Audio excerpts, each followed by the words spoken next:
मोदी सरकार विभागों का बंटवारा, अमित शाह को फिर मिला गृह मंत्रालय। राजनाथ सिंह को रक्षा मंत्रालय की जिम्मेदारी सौंपी गई, पिछली सरकार में भी थे रक्षा मंत्री। नितिन गडकरी को फिर से बनाया गया परिवहन मंत्री, नितिन गडकरी को 2 राज्य मंत्रियों का मिला साथ, अजय टम्टा और हर्ष मल्होत्रा बनाए गए सड़क परिवहन राज्य मंत्री। निर्मला सीतारमण को बनाया गया वित्त मंत्री, कॉर्पोरेट मामलों के मंत्रालय की दी गई अतिरिक्त जिम्मेदारी। जेपी नड्डा को स्वास्थ्य मंत्रालय के साथ परिवार कल्याण, रसायन और उर्वरक की जिम्मेदारी, वहीं मनसुख मांडविया को मिली श्रम एवं रोजगार मंत्रालय के साथ युवा और खेल मंत्रालय की जिम्मेदारी। अश्विनी वैष्णव को मिला रेल और इलेक्ट्रॉनिक्स एवं सूचना प्रौद्योगिकी मंत्रालय की जिम्मेदारी, पिछली सरकार में मिले मंत्रालयों में नहीं किया गया फेरबदल। एस जयशंकर को एक बार फिर से दी गई विदेश मंत्रालय की जिम्मेदारी, मोदी कैबिनेट में पिछली बार भी बतौर विदेश मंत्री किया था काम। शिवराज सिंह चौहान को कृषि मंत्रालय का जिम्मा दिया गया, मनोहर लाल खट्टर को ऊर्जा विभाग दिया गया है। ज्योतिरादित्य सिंधिया को संचार के साथ पूर्वोत्तर क्षेत्र विकास मंत्रालय की मिली जिम्मेदारी, वहीं राममोहन नायडू को बनाया गया नागरिक उड्डयन मंत्री। चिराग पासवान को खाद्य प्रसंस्करण उद्योग मंत्रालय, वहीं कौशल विकास एवं उद्यमिता मंत्रालय में राज्य मंत्री बने जयंत चौधरी, साथ ही शिक्षा मंत्रालय की जिम्मेदारी भी मिली। हरियाणा के पूर्व सीएम मनोहर लाल खट्टर आवास एवं शहरी मंत्रालय के साथ ऊर्जा मंत्रालय, वहीं एचडी कुमारस्वामी को भारी उद्योग मंत्रालय के साथ इस्पात मंत्रालय की जिम्मेदारी। संसदीय कार्य मंत्री के साथ अल्पसंख्यक मामलों के मंत्री होंगे किरण रिजिजू, धर्मेंद्र प्रधान को बनाया गया शिक्षा मंत्री। राजीव रंजन सिंह को पंचायती राज मंत्री और मत्स्य पालन, पशुपालन और डेयरी मंत्री बने, वहीं जीतन राम मांझी को बनाया गया सूक्ष्म एवं लघु मध्यम उद्योग का मंत्री। सर्बानंद सोनोवाल को कोर्ट शिपिंग और जलमार्ग का दिया गया मंत्रालय, वहीं गिरिराज सिंह बनाए गए कपड़ा मंत्री। सीआर पाटिल को दिया गया जल शक्ति मंत्रालय, वहीं जी किशन रेड्डी को कोयला एवं खनन मंत्रालय की जिम्मेदारी। प्रधानमंत्री आवास पर हुई नई मोदी कैबिनेट की पहली बैठक, शहरी और ग्रामीण इलाकों में मिलेंगे गरीबों को 3 करोड़ नए घर, एलपीजी कनेक्शन के साथ पानी कनेक्शन की सुविधा भी मिलेगी। पीएम मोदी ने कार्यभार संभालते ही लिया बड़ा फैसला, किसान सम्मान निधि की 17वीं किस्त की जारी। पीएम मोदी ने किसान हितों के लिए जताई प्रतिबद्धता, 9 करोड़ 3 लाख किसानों को सम्मान निधि का होगा फायदा। पीएम मोदी ने पीएमओ स्टाफ को किया संबोधित, देश हित को बताया सर्वोपरि, देश हित के लिए टारगेट पूरा करने पर दिया जोर। विकसित भारत 2047 के लिए पीएम मोदी ने दिया संदेश, कहा पूरी दुनिया को हमारी टीम पर भरोसा। पीएम मोदी ने अपना तीसरा कार्यकाल शुरू करने के साथ पूर्व राष्ट्रपति, पूर्व प्रधानमंत्रियों को फोन कर मांगा आशीर्वाद। रक्षा मंत्री की जिम्मेदारी मिलने पर राजनाथ सिंह ने पीएम मोदी का जताया आभार, जेपी नड्डा ने ट्वीट कर पीएम मोदी का आभार व्यक्त किया। आरएसएस चीफ ने मणिपुर में शांति को लेकर प्राथमिकता से विचार करने का दिया जोर, कहा 1 वर्ष से शांति की राह देख रहा मणिपुर। वलसाड कलेक्टर आयुष लोक ओक पर गिरी निलंबन की गाज, गुजरात सरकार ने सूरत में जमीन घोटाले को लेकर किया सस्पेंड। जम्मू के रियासी में आतंकी हमले को लेकर जांच में जुटी एनआईए की टीम, जम्मू कश्मीर पुलिस के सहयोग से आतंकियों की कुंडली खंगाल रही एनआईए। सिक्किम के मनोनीत मुख्यमंत्री प्रेम सिंह तमांग ने ली सीएम पद की शपथ, लगातार दूसरी बार सिक्किम के सीएम बने प्रेम सिंह तमांग, गंगटोक के पलोज स्टेडियम में शपथ ग्रहण समारोह। सोनम लामा, अरुण उप्रेती, समदुप लेप्चा, भीम हेंग लिंबू ने सिक्किम सरकार में ली मंत्री पद की शपथ, भीम हेंग लिंबू, भोजराज राय, जीटी धुंगेल, पुरुण कुमार गुरुंग बने मंत्री। आंध्र प्रदेश और ओडिशा दोनों जगह 12 जून को होगा शपथ ग्रहण, पीएम नरेंद्र मोदी शपथ ग्रहण समारोह में होंगे शामिल। केंद्रीय मंत्री शिवराज सिंह चौहान ने बीजेपी के वरिष्ठ नेता लालकृष्ण आडवाणी से की मुलाकात, केंद्र में अपनी नई पारी के लिए मांगा आशीर्वाद। केंद्रीय मंत्री शिवराज सिंह चौहान ने दिल्ली स्थित मध्य प्रदेश भवन में किया पौधारोपण, परिवार भी रहा साथ में मौजूद। नई सरकार के गठन के साथ डिप्लोमेटिक मोर्चे पर काम तेज, नेपाल, बांग्लादेश, श्रीलंका के राष्ट्राध्यक्षों से मिले एस जयशंकर। मॉरिशस और भूटान के पीएम से भी मिले एस जयशंकर, दोनों देशों के पीएम ने केंद्रीय मंत्री एस जयशंकर को दी एनडीए सरकार की तीसरी पारी के लिए शुभकामनाएं। राजस्थान के सीएम भजनलाल शर्मा ने केंद्रीय मंत्री अमित शाह, राजनाथ सिंह, नितिन गडकरी और बीजेपी सांसद ओम बिरला से की मुलाकात, गुलदस्ता देकर नई सरकार के लिए दी शुभकामनाएं। पुणे में एनसीपी शरद पवार गुट के स्थापना दिवस कार्यक्रम में शामिल हुए एनसीपी के नेता शरद पवार, सांसद सुप्रिया सुले और पार्टी कार्यकर्ता रहे मौजूद। मुंबई में एनसीपी स्थापना दिवस कार्यक्रम में शामिल हुए NCP chief Ajit Pawar, NCP का फहराया झंडा। जम्मू कश्मीर नेशनल कॉन्फ्रेंस के नेता उमर अब्दुल्ला का बीजेपी पर तंज, बोले जो 400 पार की बात कर रहे थे वो 300 पार भी नहीं कर पाए, बीजेपी को इसे एक हार की तरह लेना चाहिए। शिवसेना शिंदे गुट के नेता संजय निरुपम ने उनके विधायकों के शिवसेना उद्धव गुट में जाने के अटकलों पर लगाया विराम, बोले शिवसेना उद्धव गुट दुष्प्रचार फैला रहा है। छत्तीसगढ़ के मुख्यमंत्री विष्णुदेव साय ने तीसरी बार मोदी सरकार बनने को बताया देश के लिए सौभाग्य की बात, बोले पीएम मोदी ने सबका साथ, सबका विकास और सबका विश्वास के मंत्र के साथ किया काम। उत्तराखंड के मुख्यमंत्री पुष्कर सिंह धामी ने पीएम मोदी को तीसरी बार सरकार बनने को बताया ऐतिहासिक, बोले इस कार्यकाल में ऐतिहासिक फैसले होंगे। तेलंगाना बीजेपी अध्यक्ष और केंद्रीय मंत्री जी किशन रेड्डी ने कहा पीएम मोदी ने कार्यभार संभाला है और पहला किसानों के हित में फैसला किया, हमारी सरकार संकल्प पत्र के आधार पर चलेगी, हम स्थिर सरकार देंगे।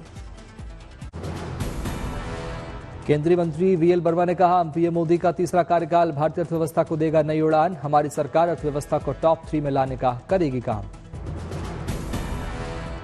अमेठी से कांग्रेस के नवनिर्वाचित सांसद किशोरीलाल शर्मा ने कल होने वाले कार्यकर्ता आभार समारोह की दी जानकारी, कार्यक्रम में राहुल गांधी और सोनिया गांधी का होगा संबोधन।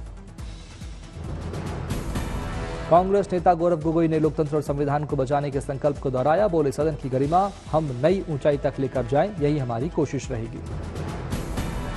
पूर्णिया लोकसभा सीट से निर्दलीय सांसद पप्पू यादव ने बिहार के सीएम नीतीश कुमार को दी नसीहत, बोले नीतीश को बिहार के हित की बात करनी चाहिए, बिहार की जनता कैबिनेट से ज्यादा महत्वपूर्ण है। केरल से बीजेपी सांसद सुरेश गोपी के इस्तीफे की अटकलों पर लगाया विराम, ट्वीट कर कहा यह पूरी तरह गलत और भ्रामक। पानी के मुद्दे पर आम आदमी पार्टी कार्यकर्ताओं ने किया प्रदर्शन, हरियाणा भवन के पास धरने पर बैठे आम आदमी पार्टी के कार्यकर्ता। हिमाचल का पानी नहीं पहुंचा दिल्ली, हरियाणा सरकार पर आम आदमी पार्टी ने लगाए आरोप। दिल्ली जल संकट पर मंत्री आतिशी की एलजी से मुलाकात, हरियाणा सरकार से पानी छोड़ने की मांग। दिल्ली सरकार की मंत्री आतिशी ने हरियाणा के सीएम नायब सैनी को लिखा पत्र, मुनक नहर में दिल्ली के हिस्से का पानी नहीं छोड़ने का लगाया आरोप।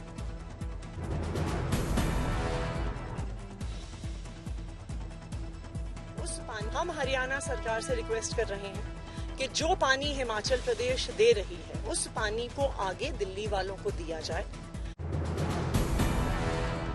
सुप्रीम कोर्ट पहुंचा नीट 2024 परीक्षा में गड़बड़ी का मामला, दोबारा परीक्षा कराने की मांग। याचिका में पूरे मामले की जांच एसआईटी से कराने की मांग की गई है। याचिकाकर्ता ने 5 मई को हुई नीट परीक्षा रद्द करने की गुहार भी लगाई।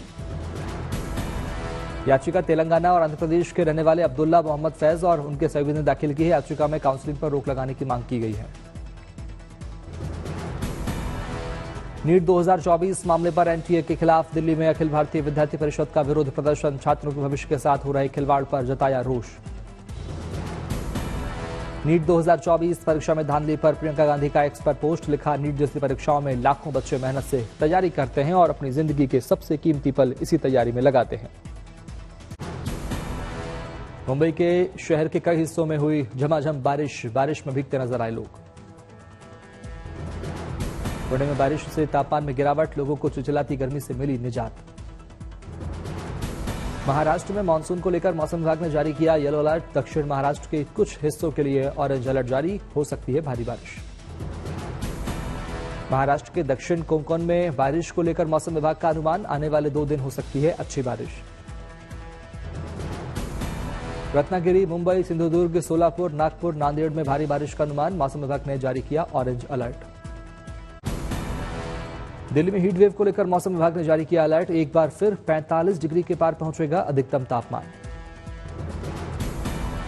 मानसून की पहली बारिश, ब्रिटिशकालीन खोदाशी बांध बारिश के पानी से हुआ लबालब, बढ़ा पानी का जलस्तर।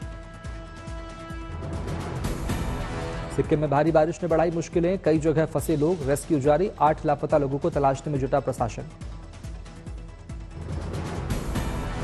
उदयपुर में हुई बारिश, लोगों को तपती गर्मी से मिली राहत। विजयवाड़ा में बारिश से तापमान में गिरावट, लोगों ने ली राहत की सांस। दिल्ली के कापासेडा में पेप्सी ने करीब 125 साल बाद अपना लोगो रिन्यू किया। इस मौके पर रंगारंग कार्यक्रम का आयोजन भी किया गया। नए लोगों के साथ सेल्फी लेते नजर आए लोग। आदित्य-L1 मिशन ने हासिल की एक और कामयाबी। मिशन के SUIT और VELC उपकरणों ने सूर्य गतिविधियों को किया कैद। तस्वीरें भेजी। पंजाब के सीएम भगवंत मान पहुंचे गुरुद्वारा सिंह शहीदा सोहाना साहिब, मत्था टेका और की अरदास। जनसेना पार्टी चीफ पवन कल्याण पहुंचे विशाखापट्टनम के अनाकापल्ली नौकलम्मा मंदिर, विधि विधान से की पूजा अर्चना। ओडिशा के बालासोर में पुलिस को मिली बड़ी सफलता। अपहरण किए गए नवजात बच्चे को 12 घंटे के अंदर किया सकुशल बरामद। चारधाम यात्रा को लेकर श्रद्धालुओं में गजब का उत्साह। एक महीने में करीब 7,80,000 से ज्यादा भक्तों ने किए बाबा केदार के दर्शन। चारधाम यात्रा के लिए ऑनलाइन और ऑफलाइन रजिस्ट्रेशन बंद, फिर भी बड़ी संख्या में पहुंच रहे तीर्थयात्री। धाम में सुबह से शाम तक लगी भक्तों की लंबी कतार। 1 से 2 घंटे में भक्त कर रहे बाबा केदार के दर्शन। केदारनाथ धाम दर्शनों को पहुंच रहे तीर्थयात्री भी बाबा केदार के दर्शन करके दिखे खुश। कहा, सरकार की तरफ से सभी प्रकार की सुविधाएं मिल रही हैं। मंडी की माता शिकारी देवी में उमड़ा आस्था का सैलाब। बड़ी संख्या में गर्मी की छुट्टियों में पहुंच रहे श्रद्धालु।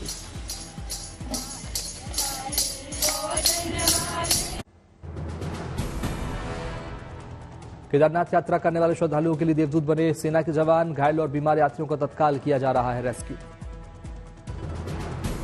अब तक 50 से अधिक यात्रियों को दी गई हेलीकॉप्टर की सेवा। श्रद्धालुओं का हो रहा प्राथमिक इलाज। यात्रियों के प्राथमिक उपचार के बाद मरीजों को हेलीकॉप्टर से किया जा रहा एयरलिफ्ट। पहुंचाई जा रही दवाई और ऑक्सीजन की सुविधाएं।